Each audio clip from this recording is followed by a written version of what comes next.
Island का नाम सुनते ही हमारे दिमाग में मालदीव्स जैसी कई खूबसूरत जगहों का ख्याल आता है, लेकिन भारत में भी एक ऐसा आइलैंड है जो मालदीव्स जैसी जगह को भी पीछे छोड़ने में कुछ कम नहीं है। आज हम आपको एक ऐसे आइलैंड के बारे में बताने जा रहे हैं जो पूरी दुनिया में अपनी खूबसूरती के लिए जाना जाता है। ये आइलैंड कहीं और नहीं बल्कि भारत में ही है। आइलैंड होने के साथ साथ ये भारत का यूनियन टेरिटरी भी है और पहली बार भारतीय तिरंगा इसी आइलैंड की राजधानी में लहराया गया था और सदी की पहली सूरज की किरण भी इसी आइलैंड पर पड़ी थी। 20 रुपए के इंडियन नोट के पीछे जो जंगल है वो भी इसी आइलैंड का है भाई। साथ ही दुनिया के सबसे बड़े कछुए भी यहीं पाए जाते हैं। इसके अलावा यहाँ एक ऐसी जनजाति रहती है जिन्हें आम लोगों से मिलने पर सरकार ने पूरी तरह से बैन लगा रखा है। कई मामलों में मालदीव्स को भी पीछे छोड़ चुका ये आइलैंड आज भारत की पहचान माना जाता है। इस आइलैंड से जुड़ी कई ऐसी बातें हैं जिनके बारे में आपने आज से पहले कभी नहीं सुना होगा। दोस्तों आज हम बात कर रहे हैं अंडमान एंड निकोबार की। तो देर किस बात की, अपना सीट बेल्ट बांध लीजिए अच्छे से और निकलते हैं दुनिया के सबसे खूबसूरत आइलैंड अंडमान एंड निकोबार की एक शानदार सफर पर। दोस्तों बंगाल की खाड़ी के दक्षिण में हिंद महासागर में स्थित अंडमान एंड निकोबार की राजधानी पोर्ट ब्लेयर है। यहाँ की कुल जनसंख्या 4.30 लाख के करीब है। आबादी के लिहाज से ये जगह काफी छोटी है, लेकिन इसकी खासियत कुछ कम नहीं है। अंडमान एंड निकोबार भारत का एक यूनियन टेरिटरी आइलैंड है। अंडमान एंड निकोबार 572 छोटे और बड़े द्वीपों से मिलकर बना हुआ है। ये द्वीप समूह यहाँ के सफेद रेत और अपने जंगलों के लिए पूरी दुनिया में मशहूर है। अंडमान एंड निकोबार आइलैंड में कई भाषाएं बोली जाती है। यहाँ पर बोली जाने वाली भाषाओं में बांग्ला, मलयालम, मराठी, तेलुगु, तमिल, निकोबारी भाषा, हिंदी भाषा शामिल है। इसके अलावा यहाँ पर आदिवासी जनसंख्या भी निवास करती है और ये लोग अंदमानी, महा अंदमानी, सेंटिनीली और ओंगान जैसी भाषाएं बोलते हैं।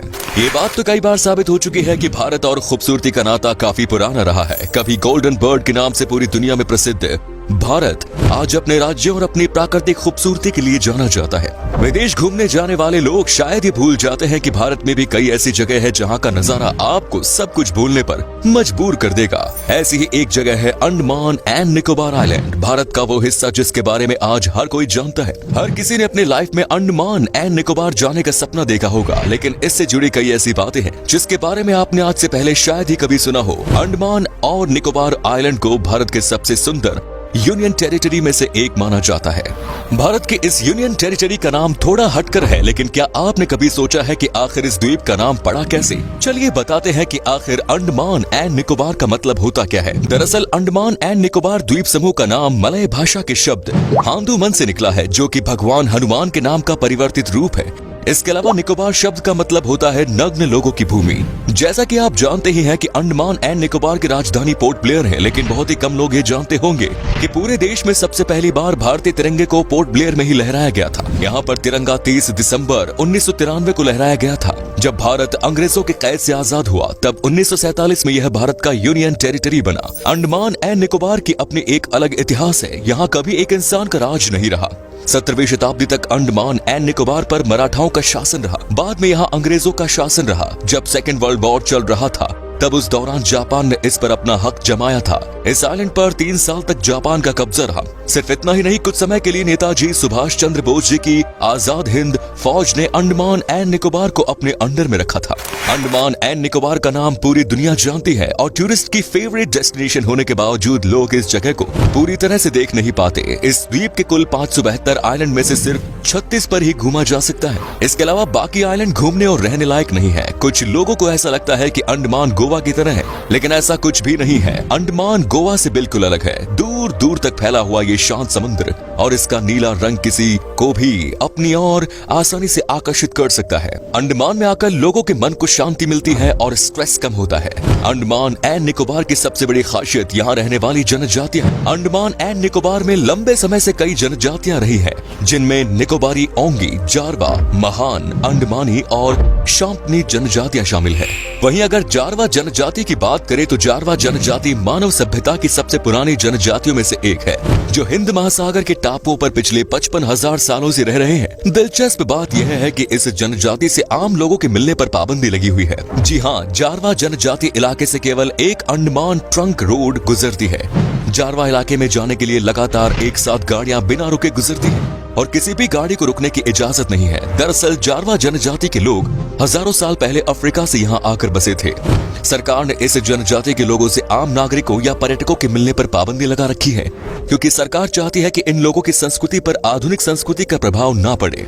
यहाँ के लोग इस जनजाति के लोगों को आदिवासी कहते हैं। इनकी संख्या 500 से भी कम है। ये लोग बाहरी लोगों से खुद भी इसलिए बातचीत नहीं करते क्योंकि इन्हें बाहरी लोगों से डर लगता है। जारवा जनजाति के लोग आज भी धनुष बाण से शिकार करते हैं और इसी से मछलियां और केकड़ों का शिकार करते हैं। दोस्तों, काला पानी की सजा बीते जमाने की एक ऐसी सजा थी जिसके नाम से कैदी कांपने लगते थे। दरअसल ये एक जेल थी जिसे सेल्यूलर जेल के नाम से जाना जाता था। ये जेल अंडमान निकोबार द्वीप की राजधानी पोर्ट ब्लेयर में बनी हुई है।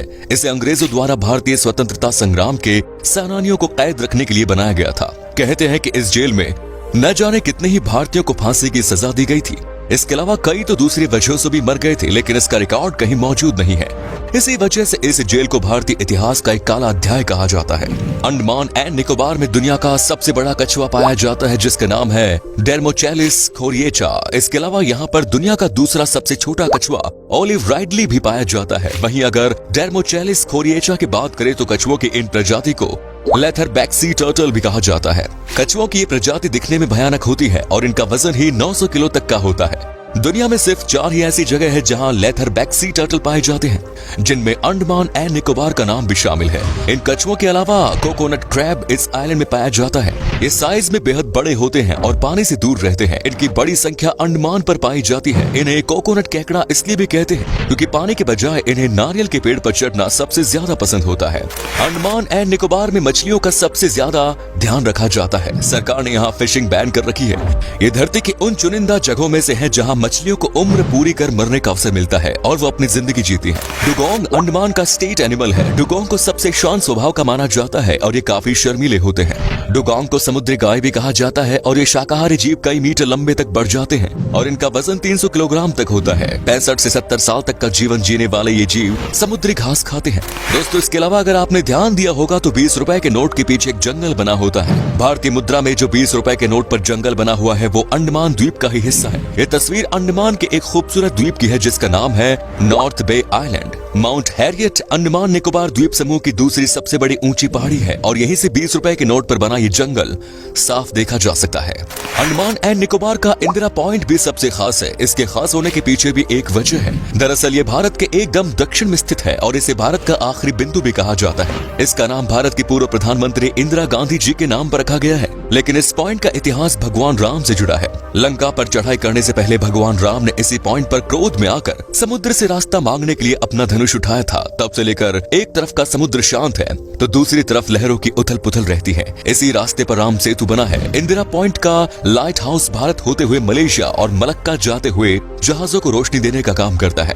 अंडमान निकोबार में देश की पहली ऐसी कमांड है जो तीनों सेनाओं को मिलाकर बनाई गई है। साल 2015 में सरकार ने यहाँ पर कई तरह के प्रोजेक्ट्स शुरू किए थे जिनका मकसद तीनों सेनाओं के बीच आपसी मनमुटाव को ठीक करना था। अक्सर ज्वालामुखी की तुलना सोते हुए शैतान से की जाती है जो जागते ही सामने आने वाली हर चीज को खत्म कर देता है।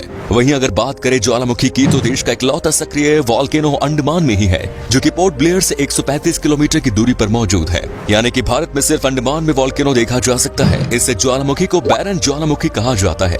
ये वॉल्केनो सिर्फ भारत का ही नहीं बल्कि पूरे दक्षिण एशिया का एकमात्र सक्रिय ज्वालामुखी है। लगभग 3 किलोमीटर के दायरे में फैले बैरन द्वीप ज्वालामुखी के आसपास कोई हरियाली या कोई आबादी, यहाँ तक कि जीव जंतु भी नहीं है। दोस्तों, चाहे वो पश्चिम बंगाल हो, तमिलनाडु हो, केरला हो, अंडमान निकोबार में आपको भारत के हर राज्य से आए लोग बसे हुए दिख जाएंगे। यही कारण है कि अंडमान एंड निकोबार को छोटा भारत भी कहा जाता है। अब हर राज्य से लोगों को आने का मतलब है कि इस द्वीप पर हर त्योहार मनाया जाता ही होगा। अंडमान एंड निकोबार भारत की एक ऐसी जगह है जहाँ सबसे ज्यादा त्योहार मनाए जाते हैं। इस द्वीप में अलग अलग धर्मों के लोग अपने अपने त्योहारों को मनाते हैं। यहाँ पर बंगाली लोग दुर्गा पूजा मनाते हैं जबकि तमिल लोग पंगुनी, उथिरम, तेलुगु लोगों द्वारा पोंगल, ओणम जैसे त्योहार मनाए जाते हैं। ऐसे में आखिर क्यों ना इस द्वीप को सबसे अलग माना जाए। साथ ही आदिवासियों द्वारा हस्तशिल्प को यहाँ बहुत महत्व दिया जाता है। वहीं अगर बात करें खान पान की तो अंडमान एंड निकोबार का खान पान बाकी राज्यों से थोड़ा अलग है। समुद्र के बीचों बीच बसे होने की वजह से सी फूड और समुद्री जानवर खाना यहाँ सबसे ज्यादा पसंद किया जाता है। मछली, लॉबस्टर, समुद्री जीव, झींगा और केकड़ा यहाँ सबसे ज्यादा खाया जाता है। हालांकि यहाँ टूरिस्ट सबसे ज्यादा आते हैं तो इस द्वीप के रेस्तरां में आपको हर वैरायटी का खाना मिलेगा। चलिए दोस्तों, अब हम आपको बताते हैं कि अंडमान एंड निकोबार में घूमने के लिए आपको कितने पैसे खर्च करने पड़ेंगे। तो अगर आप अकेले हैं तो आपको अंडमान एंड निकोबार घूमने के लिए 7 से 8 दिन में लगभग 45,000 रुपए खर्च करने होंगे।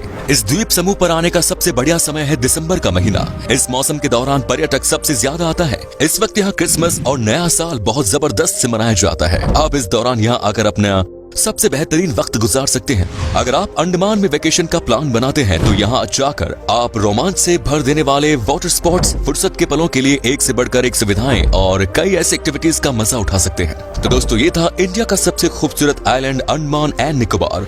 कैसा लगा बताइए हमें कमेंट्स में। क्या कभी आपने विजिट की है इस आइलैंड की, और अगर की है तो आपका एक्सपीरियंस कैसा रहा ये भी हमारे साथ शेयर जरूर कीजिएगा। उम्मीद करता हूँ कि आपको हमारा ये एपिसोड पसंद आया होगा। वीडियो को लाइक कीजिएगा और अपने दोस्तों और रिश्तेदारों के साथ शेयर करना ना भूलें।